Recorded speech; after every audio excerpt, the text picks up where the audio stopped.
Welcome to today's live. I'm Shantae, and today we have siblings that are our guests, and we're going to be talking about real feelings, real resentment, and a lot more. So please stay with us and listen to the way they share what happened in their life and their experience. And I'm going to hand it off to Emily and let her introduce herself. Emily also wrote the current issue, the current issue, the article, Getting Real About Resentment and Small Ways That Can Make a Big Difference with Siblings. So please take the floor. Thank you so much, Shantae. And thank you to Parenting Special Needs for, shining the spotlight on siblings and dedicating some time and space for us to really share our stories. So I'm the lucky person who gets to be the director of the Sibling Support Project out here in Seattle, Washington. We are a proud program of Kindring, which is Washington State's largest early intervention provider. And we've been providing sibling support for almost 40 years. We do that in 3 different ways, through our books and publications, which we're really proud of because they are written not only for siblings, but largely by siblings, which I think is so important to hear sibling voices like we are doing today. We coordinate some online communities for siblings. So these are closed Facebook groups where siblings can go 24/7 for peer support, for validation, for information. Those are all of these wonderful folks you're looking at are members of some of our groups. And then we also facilitate SIB shops and teach organizations around the world how to support school-age children through SIB shops. And you can find out more about all those things on our website. I'll say, first of all, that what really qualifies me for this job, first and foremost, I'm a social worker, I'm a writer, I'm a trainer, but really qualification for this job is that I'm also a sibling. And so, we are the first national organization in the United States to entirely dedicated to supporting siblings of people with special developmental health and mental health concerns. So that's what brings us here today. And I'm one of those siblings. I have an older brother who has an intellectual disability. He is really at the center of many of my personal and professional decisions that I think a lot of these folks here can relate to. And he really inspires this work. And I was really excited to write this article when we started sort of brainstorming article ideas. Because first of all, I think, people don't always recognize that experiences really parallel parents' experiences a lot of the time. And siblings are going to have their relationships with their brothers and sisters longer than anyone, definitely longer than any service provider. And honestly, probably longer even than parents, because we are contemporaries with our brothers and sisters.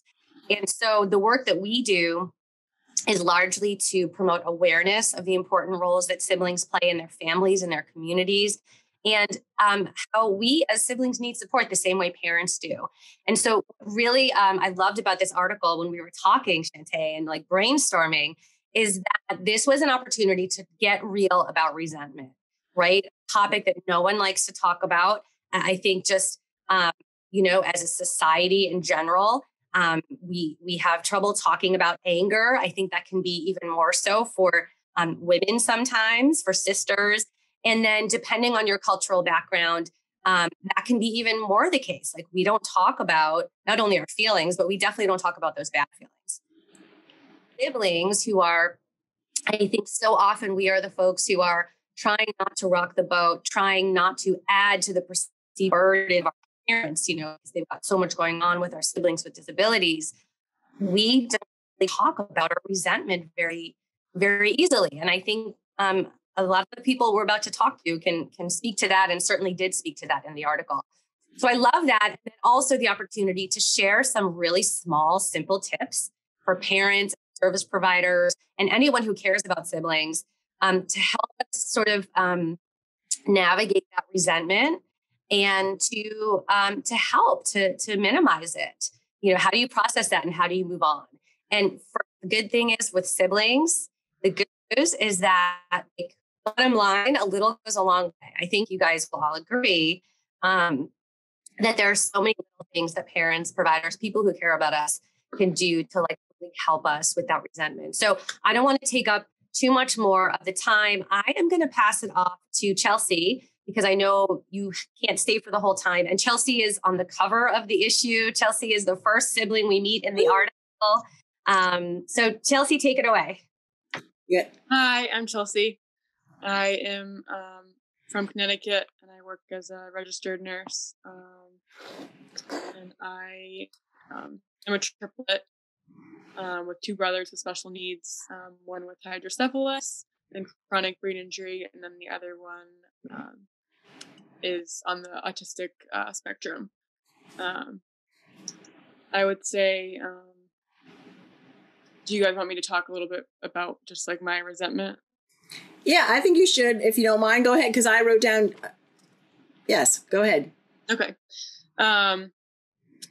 So I would say, as a sibling, I definitely have some resentment. I think as a kid, it was hard because my parents were always divided by the three of us.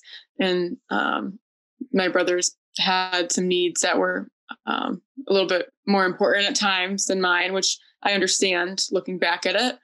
But I would say I definitely have some anger and kind of sadness, just looking back at certain situations where I kind of wish my parents could have been more involved, or just kind of understood what it was like as a sibling, to go through, having my brother in the hospital all the time, or, there'd be times when he would be doing okay, and then periods where he would be in the hospital for a while getting a brain surgery, and the other brother would have his moments as well. So I feel like it was very tough for them, and I can't imagine what it was like to be the parents of triplets and then have that added layer of stress onto it. But I would say, as a sibling, I just wish there was more focus on me as well. I felt like a lot of times the way to get their attention was only if I had an issue, because they were so used to responding to my brother's needs. So, it was always the extremes of whether they're okay or whether they're sick. So I felt like that was the only way sometimes to get my parents' attention is, wanting to play sick sometimes, or because that's what, they were so used to, is my brothers having their issues, which isn't really healthy. But I think I wish I could have just understood as a kid that, that's what I wanted from them. I think, it took years for me to realize what I was missing. And now looking back, I wish I was more aware of that as a teenager and a young child. I don't think you're cognitively always aware of those situations at that age. Right. And I also wish I had more support. I think as a kid, I wasn't aware of all these groups, and I was embarrassed a lot of times by my siblings. Unfortunately, there's still a lot of shame around special needs. Experienced that a lot growing up with other families and friends. So, I have a question. So you have to leave us, but did you ever get a chance to talk to your parents about these things? Like, back then, did they stop and did they tell you about, because I know that one of you had written about the fact that they didn't really go over the diagnosis or what was going on. Parents kind of hold it. And as a parent too, and I'm sure, you want to protect the other kids. You think you're protecting the other kids, but maybe your protection is kind of like making it harder. But did you ever get to talk to your parents? And did they ever tell you about your brothers, like what was going on, and explain things? I would say we did talk about things very briefly. I think because they were trying to protect me, and my brother's condition. I think they were still grieving because my brother was born normal and picked up meningitis in the NICU, which is kind of why he has this hydrocephalus and brain injury. So I think they were still grieving that loss of idea of this normal child, and there wasn't a lot of information they received about how his condition would play out, how things would get when he was older. When we were younger, it wasn't as obvious, but as he got older, his condition got worse, and things, he had to get more frequent brain surgeries. So they never really went too in depth about things because they kind of were just taking it day by day. Mm. And they didn't really think too much in the long term. I would say we've talked more recently now as an adult about these topics. What advice would you give to one? I'm going to switch it up. One, to parents, and then two, to a younger sibling. For an adult, my advice would be to.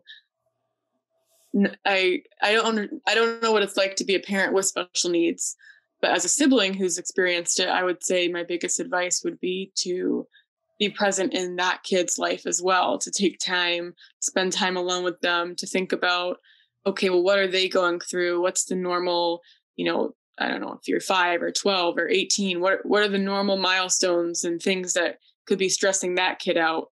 And sympathize with those things, because those things may not be as big as some of the other siblings' needs, but they're still important parts of life that you as a child go through. And to you as a child, these things that you go through are big deals. Yeah.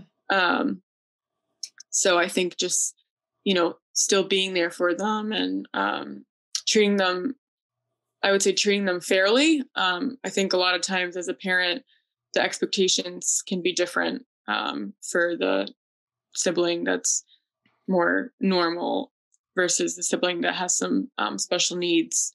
So just keeping those expectations fair and trying to create a environment that's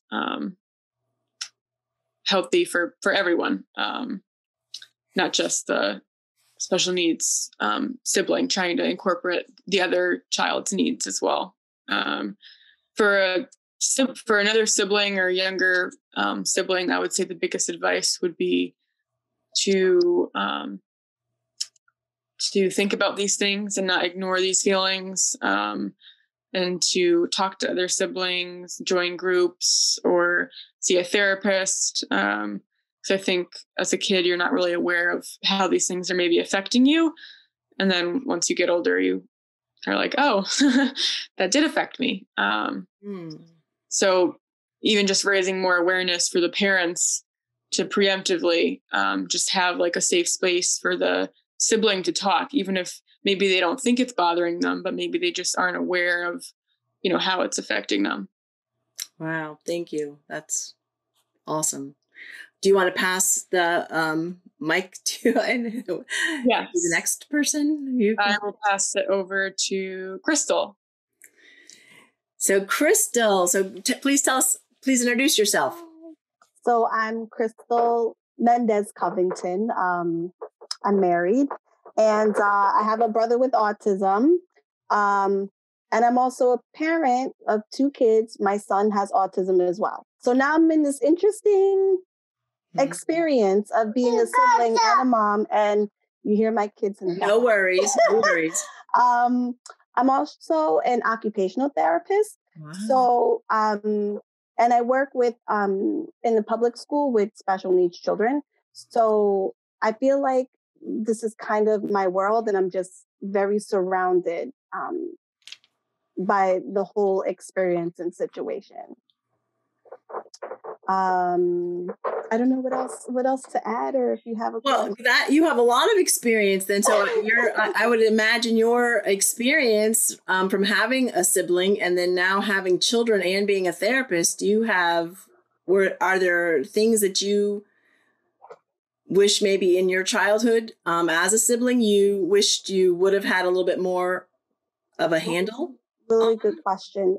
So just a little background about my family. It's a little different for us because my brother wasn't diagnosed till about 7 or 8 years old. He was born in 1977. So at that time, autism is not as well known as it is today. And there weren't as many resources as there are now. So my mother had us grow up very similarly because she didn't know that he had autism. At first, she thought he was deaf. So she had no other choice but to raise us in a similar manner. So she wasn't able to really differentiate until a little later on. But I think it was a blessing in disguise because I didn't really feel the resentment that some siblings may have, because she raised us in a similar manner. And when she did make a mistake, I'll never forget one time, we lived in an apartment. It was a railroad apartment, so each room is attached to another. It's like a long hallway. And my brother kept going into my room, and I told her, Jason's going in my room. He's touching my things. I'm upset. And she said to me, well, he has autism. He has special needs. You have to be understanding of that. And later on, she apologized to me for that. She said, you know what? I shouldn't have said that to you. Mm-hmm. I don't like it when he goes in my room and touches my things. So if I don't like it and it affects me, I shouldn't expect you to feel any different. And she said, you're right. He shouldn't be going in your room. That's, just it. So her doing that, she's human. We all make mistakes. But for her to own up to it and to apologize and try not to do it again made a world of difference. And so now with my own kids, I'm able to take situations like that and try to use it with my own kids. But they're very young. My son is 4 and my daughter's 3. So still, a little young to talk about those things. As far as advice, I would say definitely going along with what Chelsea said, to make time for your neurotypical children. My mom took me to the ballet. We watched, the ballet together. We went out to eat. My brother didn't come with us.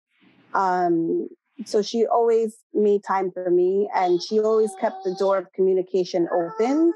So I was able to talk to her about anything. And as a sibling, I would definitely agree with Chelsea sorry, that's my daughter. I would definitely agree. Thank you. I think her feet hurt. I don't know. She's 3. Definitely find any support that you can. Like I said, when I was growing up, we didn't have that much support. And so I felt very alone. I won't lie about that. I felt like I was the only one that was having this experience. But I would also say have really good friends, because I have a core group of friends that it didn't matter what behavior my brother had. It didn't matter, how embarrassing he might seem. They were my friend, and they were very supportive, and they're still supportive to this day, to the point that one of my best friends, her name is on the trust for my brother in case anything happens to my parents and myself. Wow. Because we've been friends since the 4th grade. Wow. And so Jason is her brother. So if you can just find a small core group of people that would support you no matter what, I think that's what helped me. Because I didn't know anyone that was in my situation. And now I have this great Facebook family, and I'm like, oh my gosh, I had no idea. This is so awesome. But, at that time, growing up, that's who I had, was my friends. And if they couldn't understand or be empathetic to the situation, then we couldn't be friends. Like that. Wow. That was just it. Sorry. Then move along. Thank you for your time.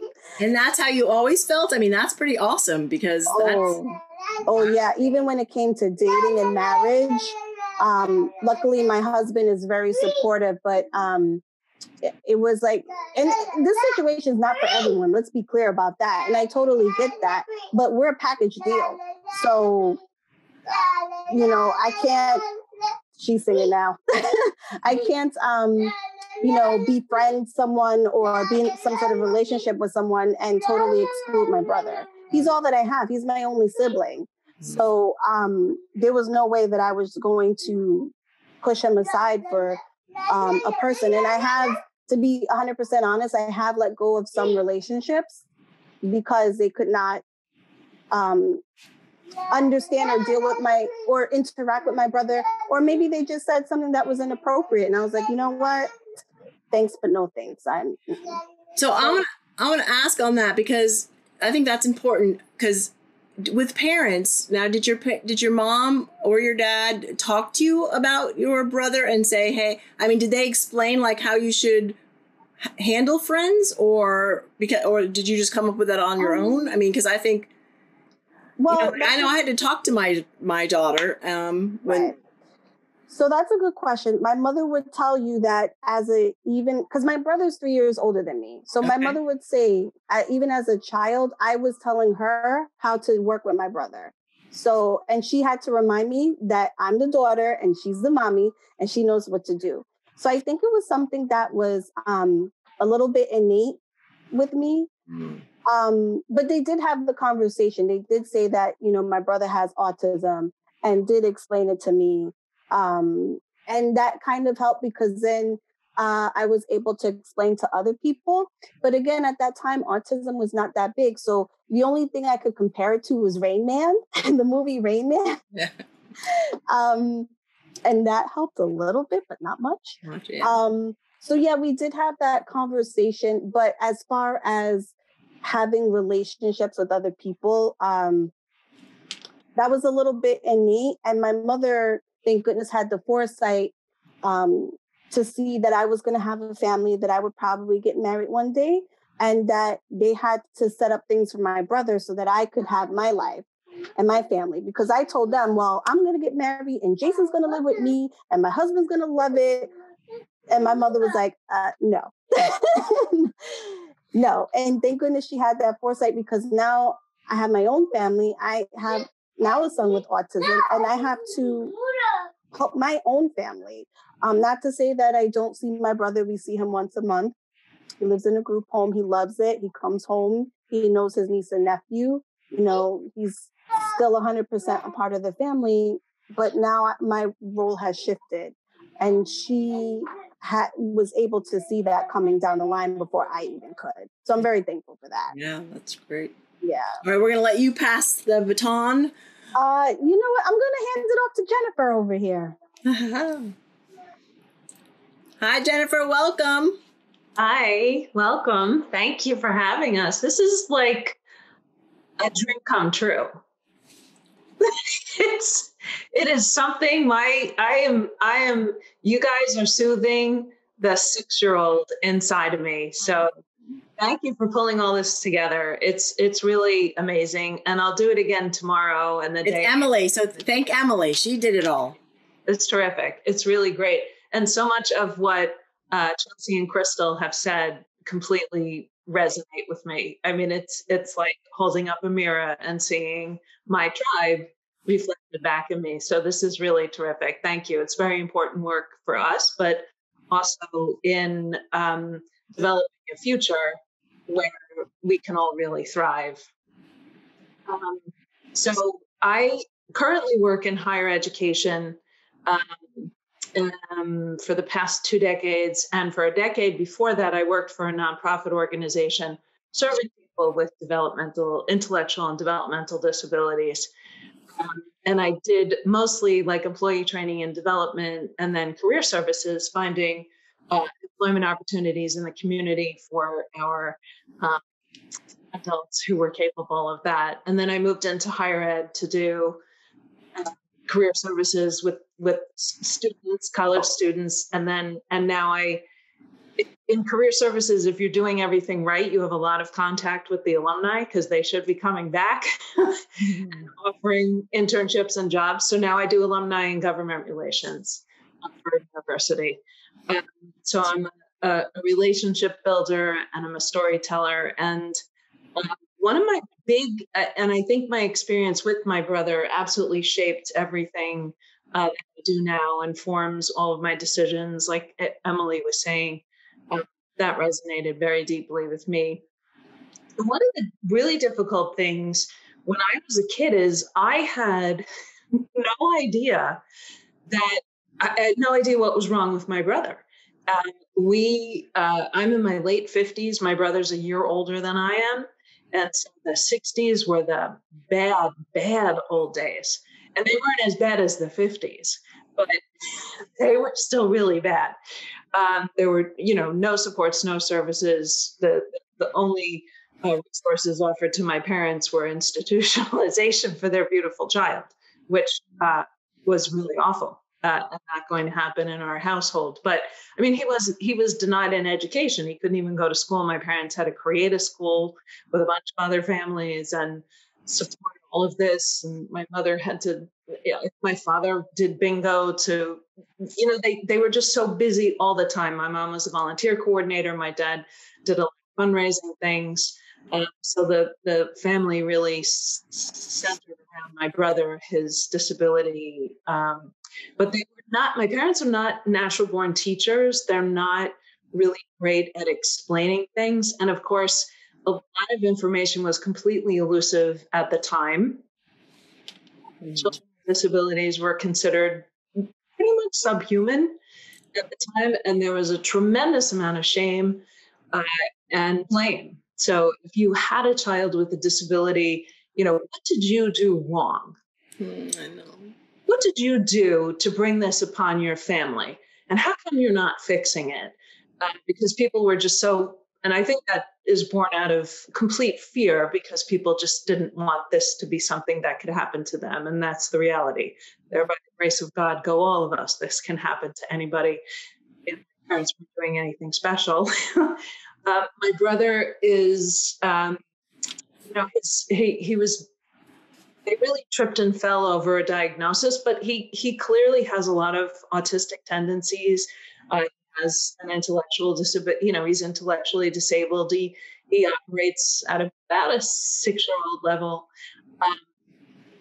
And he's very outgoing. He's very adventurous. He's quite lovely.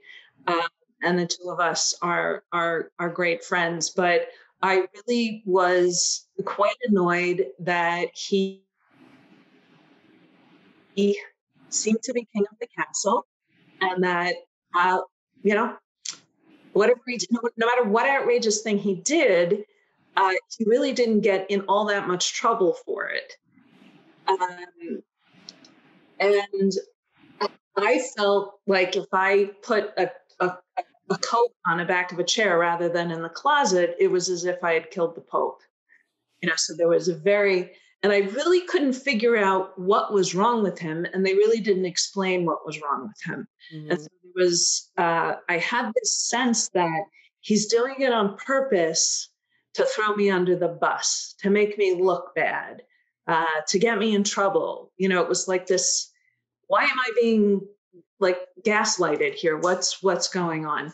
So if they had sat me down and said, this is what's wrong.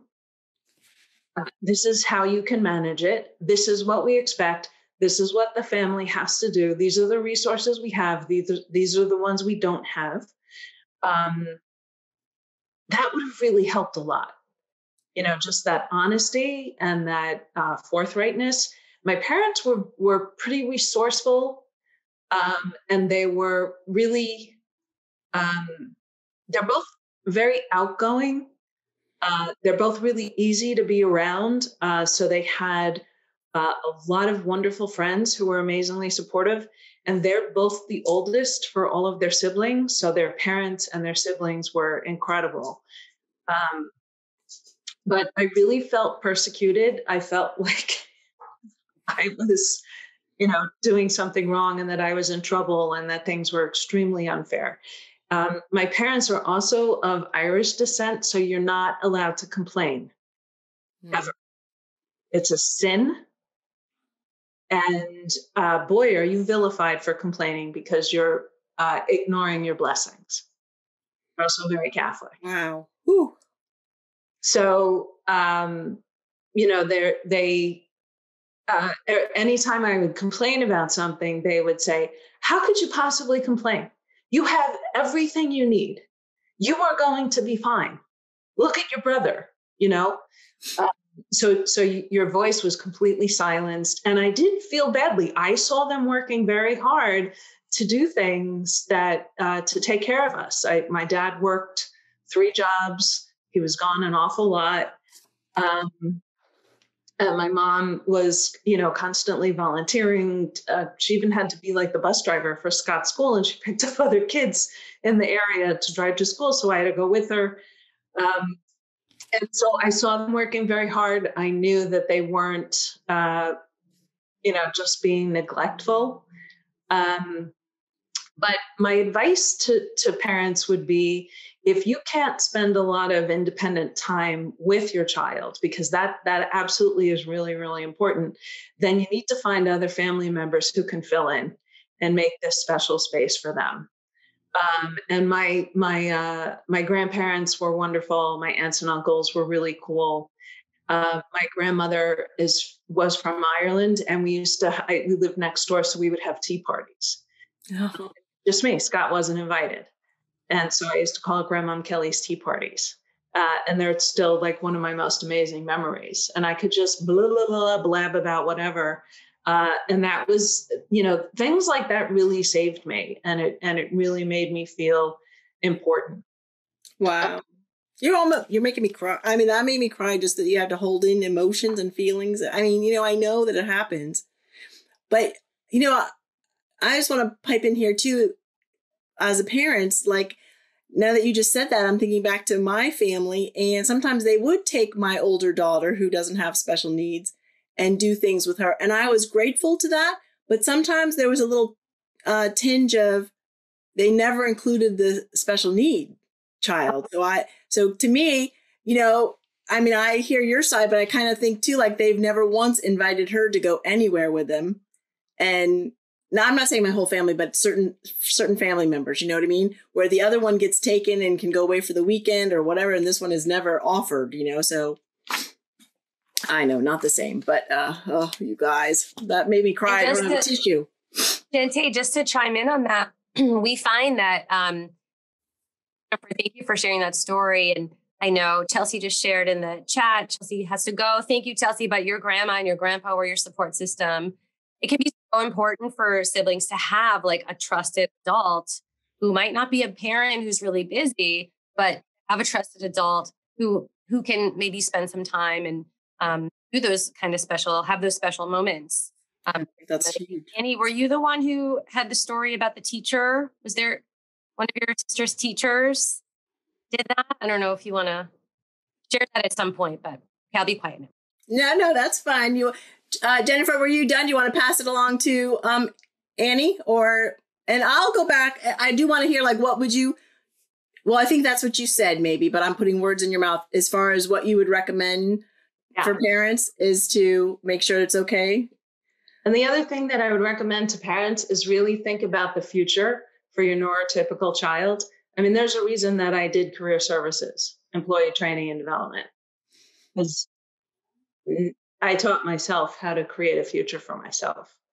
But not everybody does that. And as somebody who does career development and does college planning, graduate school planning, and so forth, it's really hard for young people to do that for themselves. And their number one group, the number one source of help for that is parents. So if you are really distracted as a parent and you have a neurotypical child, planning their future will determine the outcome of your family. It'll determine the outcome of your child who is not neurotypical.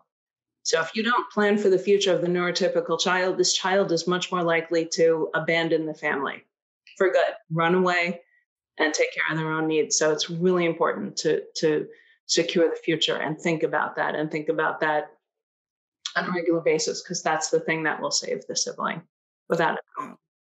You guys, this is all so powerful. Oh my gosh. Holy cow. Okay. You want to pass it? Yes. Annie. Is it Amy or Annie? I don't have my glasses on. It's Annie. So hi, I'm Annie. Welcome. I obviously am also a sib. I am the oldest of 5. My sibling with the disability is the middle child, and she was born in 1980. So I totally relate to when Crystal was saying about, the early stages, now identified as autism, but then it was really kind of a rolling diagnosis and figuring things out. Also intellectual disability. But of course, being, that oldest child, I think I can echo a lot of other sentiments. I definitely took on that caretaker role. Definitely felt that my job early as a kid just kind of got that internal message that my job was to help, to please, to kind of maintain the status quo, to play my role in the family. And I think that's just kind of natural. It, naturally happens in disability families. As I grew older, I really ran into trouble in my kind of preteen, teen stage when I was trying to figure out who I was. There wasn't a whole lot of foundation there. There wasn't anyone asking me those questions or having those conversations with me about my future, like Jennifer was talking about. It was one of those things where I kind of played around with some ideas, but I was never quite sure who I was, even if I didn't know it at that time. That feeling of not belonging, that feeling of being alone, I didn't know what that was. And as I got older, because I ended up going into, again, a disability area for my career, like so many people do. It ended up being a blessing. And I loved it. I became a school psychologist. I did that for many years in the public realm, then in the private realm. And now I work as a family strategist with families, specifically with toddlers and littles on behavior. And I have a separate component of my business that works with disability families around those behaviors, which is so much fun. But honestly, my life growing up as the eldest sib has immensely shaped where I went career-wise, my personal life with my own family. I now have a husband and kids of my own. And really, the guilt, the resentment, a lot of the lack of awareness for myself as I grew up, and then running into trouble and not being able to put a name to those feelings, those experiences, I think very much kind of echoes what other people said and very much followed me into my adulthood. And I was fortunate, one of the very few that's fortunate enough to get an education and life experience so that I could actually deal with those things and move forward. And I feel very fortunate that I'm here today and able to use that experience to help other people. Oh, well, thank you. Yeah, you guys, that is, I never even stopped to think. I'm so glad that we're talking because I think that's so important about the planning for your life. You know what I mean? Like, and that parents are sometimes too preoccupied to make sure they're doing everything else. So, wow, I think that's so huge because it never even dawned on me that, that's also something that needs to be addressed. Wow. So, okay. And you get to pass the torch to someone. I think it's Carrie, right? Carrie's left? Okay. Yeah. Hello. So my name is Carrie. I'm a college university student, so I'm probably the youngest out here. But I'm a psychology major, so I'm pretty much in the same general field that everyone else is here. And I have a sibling who is 2 years younger. He has autism and he's on the lower spectrum, so he can't, he's nonverbal. He can't really function on his own. And I resonated so much with all of it all, each, I felt things like they were like, I was like, oh my God, I was like me, like Crystal, like my brother always went into my room. Like I always had that. And because of that, I actually ended up getting a lock for my room because I really needed that privacy. But it's like, I was like, oh my God, someone else has experienced that, like another sibling. So that was really cool. Yeah. And I'm Asian, like my family is Cambodian, but I am my parents are immigrants from Cambodia. So they immigrated to here. So I'm actually a Cambodian American. So I kind of also had some kind of strange cultural barriers, like mental health. It's kind of a stigma over there. And we don't really see people who are artistic over there. Like it's not really common and we don't really talk about mental health. So it was even harder for me to even be able to talk to my parents about it. And I did talk to my parents maybe 2 years ago, because it was I was looking at the questions, and that was probably most recent. And it was kind of just the time where my brother had came in and he kind of just ripped up some stuff or drew over my stuff. And it was really, I was very angry, honestly. And I felt so upset. And I told my mom, I hate this. I was a teenager. I was like, oh my God, this was horrible. I feel so not good. And my parents, they kind of brushed it off, to be honest with you. They were kind of that's just how he is. We kind of just have to deal with it. He has autism. But that felt very hard for me. It invalidated my feelings. And I knew, even though I kind of hated my brother at that point, I understood that, it's not really his fault. It's not something he can control, but it made me feel guilty, which is like the whole thing that everyone's been saying, like Emily, like that guilt, like, oh, I'm feel like such a bad person now. Like I'm saying that my brother is like this, I hate him and things like that. But like, it was hard for me to believe, like, in any other normal circumstances, anyone would hate this. Like even people who are per se normal, you know, like they don't have a autistic sibling, no one would want their stuff to be like ruined, those type of things. But it was just, I felt like such a bad person because of this. And it was really, really strange. And it was like, I had like a lot of conflicts, again, with like my own mental health and just my parents. And to kind of like make it like kind of harder, I really couldn't like talk to my parents about it because they came, so in Cambodia, there was the Cambodian genocide. So like many people were killed and they lost some of their siblings. So, you know, it's like, oh, I have to feel like at least I had a sibling. That was kind of also their mentality. But then, you know, it was so weird. Like I felt like I was an only child because I couldn't talk to my brother and those type of things. But I technically did have a sibling. So I couldn't be like, oh, I don't have a sibling. So I was like in this weird mentality of like, I don't know if I have a sibling. It's strange. Like, I guess I do, but like, I don't know how to define it. And it was hard to tell people. I was embarrassed to bring friends over and I didn't know how to explain what I didn't even really know what autism really was. Like I had to look it up on my own. I had to find my own support groups recently.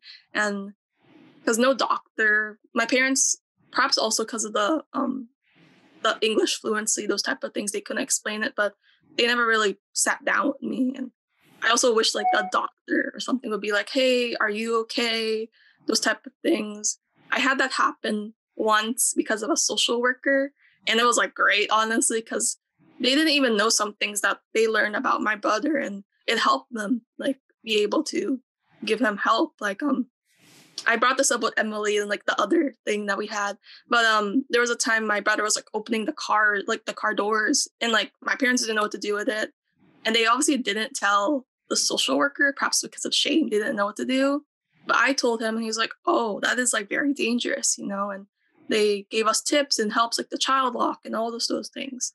So I feel like it's very important to incorporate the sibling, perhaps because of cultural barriers, and maybe they'll know more things. They like live with them. Maybe the parents don't want to say certain things. And I guess like answering some more questions, like something that like to tell my younger self is that like, I wish that I was told like my feelings mattered and that like, it was okay to not be okay. Like you don't have to always be okay. And I know this is like a little depressing and whatnot, but I'm just like trying to like. No, I appreciate it. So yeah. I think we all, I appreciate you being so honest and real. And that's awesome because, you know, all of you are experiencing this is 6, but there's how many siblings out there? And I mean, I'm, you know, part of it I'm feeling too, because I'm a mother and I have an older daughter. And I wonder like some of the things that you guys are saying, like, you know, I'm almost ready to cry because yes, well, I try to do certain things, but at the same time, you know, you don't know what they try to like make it so that you don't have any problems. And it's, you know, it's, you feel for them because like I know recently and whatever, always her birthday because we have, I'm going off topic, but my youngest one is, gets super jealous of her older sister. So she always throws a fit. So it's like every time that she comes into town or whatever, it's this awful situation and we're almost having to call the police, which is awful. You know what I mean? But yet, so this is like her time to be with us. It's all, you know, it's the older one I'm talking about when she comes. So it just breaks my heart too. So I, you know, I hear you all and I feel for you all. And I think, but I think my hope is that there's ways that we can kind of all start talking about this and bring it to the forefront so that we can make changes because parents are going through it. There's not necessarily a roadmap that tells them exactly what to do. Everybody's coming from a different perspective in a different place and their own feelings and wow. And so, you know, but I think we need to talk about it. So I thank you all for like sharing with us. And Emily, you didn't get to share, but I think you get to share a little bit, even though you're the, you know, you pretty much put it all together, and that and the facilitator and all of this. But do you want to share about your sibling? Well, I mean, just to say that I relate to absolutely everything all of you guys have said. I mean, just all of it. And I think it's just really, every time you guys share, I'm like, check, right? Like I can absolutely relate to it. And I think, you know, when I think back to like the things that really kind of stand out to me from today's conversation, you know, Carrie, what you just said about validation is so important. I mean, we do the Sibling Support Project, we do trainings and workshops, and, you know, at every single one I say, all right, just if you don't remember anything I'm going to say about how to support siblings, like just nothing, just remember this one thing. Like if the only thing you remember from our 4 days or however long we're together, is want to be heard and validated. And that is, it's like such a simple thing, but it's so powerful. You know, Carrie, when you talk about talking with your parents and talking about your frustrations and having them say, well, you just have to go with it. Like, this is just who he is and how he is. It's like, they were trying to give you a solution. Like they were trying to give you words to help you move forward. And that's not what you needed right then, right? Most of the time, like we don't need to have solutions. We don't need to have our problems solved. We need validation. Like how different would that conversation have been if your parents had just said, you know, you're right. It's really hard. It's hard for us too. You know, from my own experience, that was one of the most powerful things that my mom ever did. Was I was having some kind of meltdown when I was a kid, and about my brother. And I said, it's just not fair. I'm just so tired of it. It's not fair. And my mother gave me the greatest gift. She said, you know what, Emily, you're right. It's not fair. The world is not a fair place. And I wish it was, but it's not. You know, it was such great validation that my mom was like recognizing, you know, the same way, Crystal, that your mom recognized, like, oh yeah, like when he goes into my room either, like, of course she has a right. And she deserves to have her space be respected and her things be respected. I think that's like one of the big takeaways. Jennifer and Annie, you both talked about the importance of planning for the future. I can't tell you. I mean, you guys are in these groups. We have a group for adults on Facebook called SibNet, SIB, capital NET, all one word. And so many of the conversations on there revolve around future and our roles as caregivers for our brothers and sisters, whether that's going to happen tomorrow or 5 years down the road or whenever. Of us feel very underprepared to step into that role. And it makes a huge difference if siblings can be involved in those conversations early on. And I always say, like, really early, like invite them to participate in the IEP meetings, you know, early, not obligate, but invite, you know, siblings. We know our brothers and sisters differently than our parents do. We tend to know their strengths and abilities in different ways, right? Like a great perspective to have in the room. But also, you know, if we're having those conversations about the future, you know, there are not necessarily unspoken assumptions about what's going to happen. Like Crystal said, oh, I just assumed that she would live with me and I was going to be fine with it. And your mom, to her immense credit, said, no, you know, she can't see it right now, but needs to have her own life. And if she later on wants Jason to live with her, and if later on Jason wants to live with her, then I'll support that. But like, that should be a choice. That should not be a situation that we find ourselves in inevitably. And so to have those conversations, to be included in the conversations, because look, the reality is, like, most of us are our brothers and sisters, supporters or caregivers in one way or the other. You know, it's Jennifer, is your brother in the group home? Or is it Crystal? I forget which one. Yes, Scott's in the group home too, and Crystal. Or is in a group home too. Yeah. So whether it's, you know, having conversations, you know, you guys are probably still like the point person with the staff at the group home. Like it's not that you're not involved, but, you know, it's so ideal to have a place in those decisions, like what I think I can do in the future what I'm not sure, what supports I need to be able to play this role, rather than something. And then it feels like much more like a choice rather than something that's just put upon us. Crystal, you talked about like equal expectations. So important. And parents who are listening, you know, we find that siblings who fare well in the resentment department are siblings who grew up in households where there were equal expectations to the greatest extent possible. Like everyone did some kind of chore around the house and no one was allowed to get away with terrible behavior, like, you know, calling each other names or hitting each other or whatever it is that kids do. Like there's going to be equal consequences for those behaviors. We're not going to say, oh, he has autism, he can't help it. Well, no, he's not going to hit his sister, you know, those basic things that parents can really reinforce.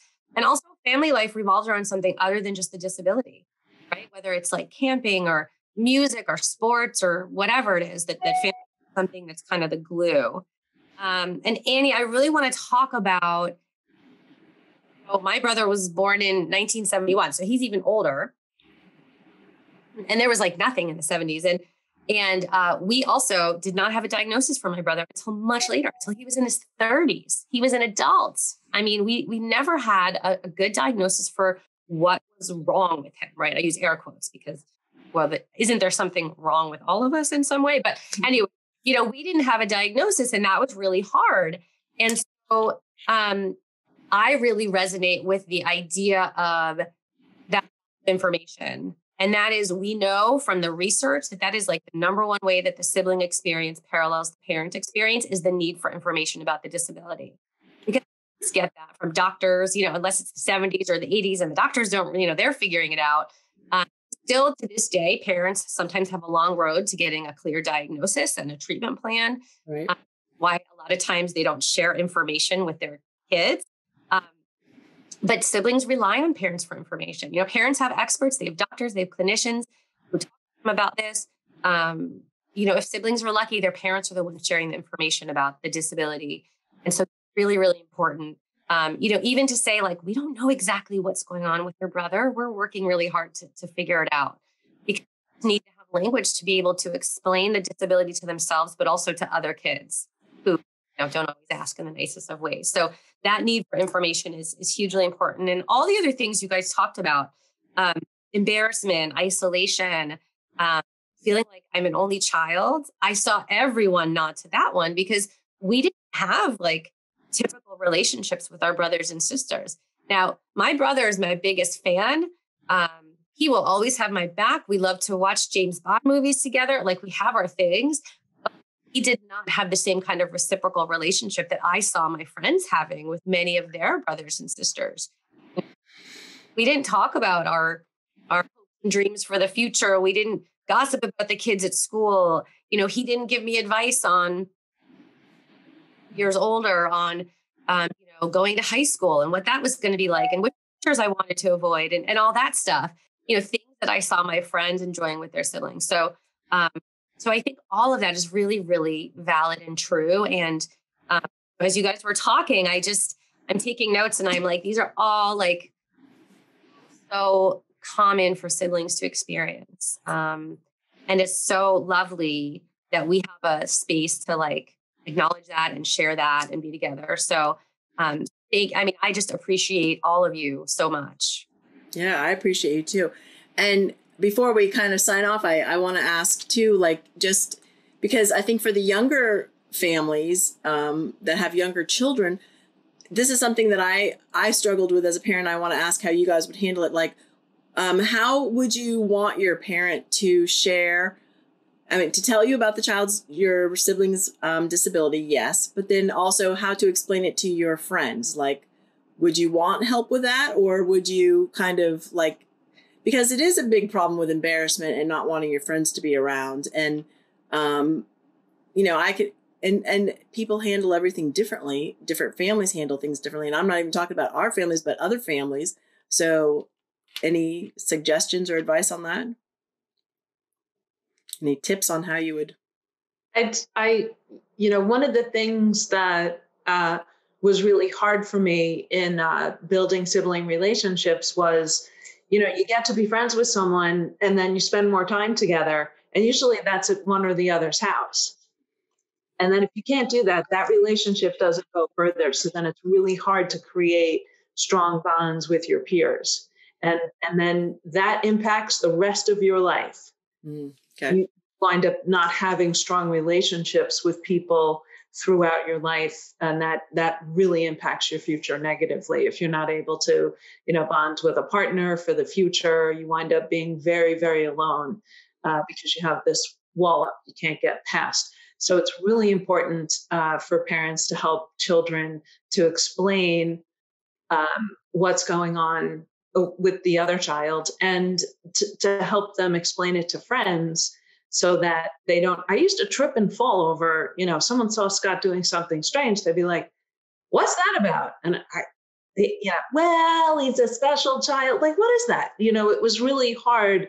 And I found that I didn't, although I had a lot of friends and I made friends very easily and I was friendly, I kept people really far away. And that did impact, who I chose to marry and then who I divorced, and then, and who you allowed into your life or didn't get close to. So, and a support group is especially important for people like us. It's really, really important. So it starts, I think that is the single most important thing parents can do, because it will inform the rest of your neurotypical child's life, and building support for them to move forward in a really positive way. So they don't trip and fall over it or get into bad relationships, because sometimes you let people in who kind of mirror what who don't want to hear you, don't want to be part of your life, don't want to participate in your world, and you wind up just being more and more alone. So I think that's the single most important thing that families can do. Oh, thank you. And before we sign out, anybody have anything else they want to share that we didn't talk about? Because I feel like we kind of went around the circle, but we go. Yes, please. One thing I just want to mention really quick is I know we talk a lot about, and I know everyone else has mentioned to a degree, that you start off and you really want to be an important part in your family, play the role, do your thing, please people. You have that mix of guilt and resentment. And with that, you kind of shut down oftentimes. There's certainly obviously sibs that act out, but that's a different story.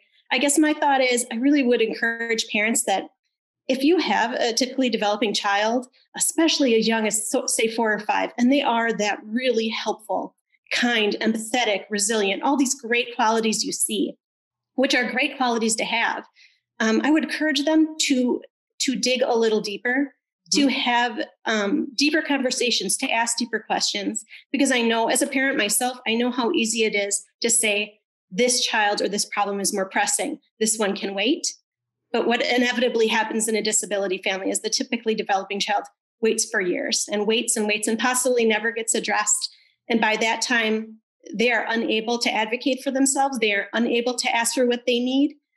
So it's really important that we start these conversations when kids are as young as 4 or 5. And mostly because with what they're enduring with the world and what they're experiencing, it's much more complex than your typical child in a typically developing family.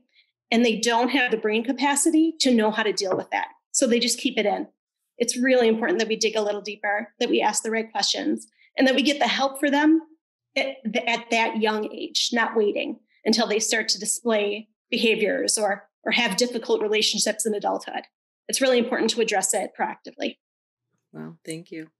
I so love that you said that, Annie. And because so many of us, really take such pride in being helpers and being helpful. And like, gosh, if the world was full of people who wanted to be so helpful, like we would live in a much different world. I mean, that's one of the great things with SIBS, right? And I so agree that for young kids who are learning, what does it mean to help? And what does it mean to, put my needs second sometimes? It's so, so important to ask those questions. And we're always encouraging parents to open up that conversation by saying something like really just kind of open-ended, like, hey, I noticed you are such a good helper with your brother or sister. What is that like for you?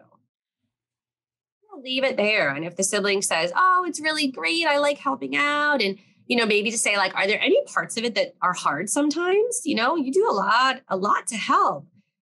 Just kind of like normalize the idea. And I'm not a big fan of the word normal, but to really like, make it okay for the sibling to talk about the good and the not so good, and to really validate that. Again, validate, and to make it okay. And I think, Shantae, thank you for, again, creating this space for us to be able to talk about what that resentment looks like.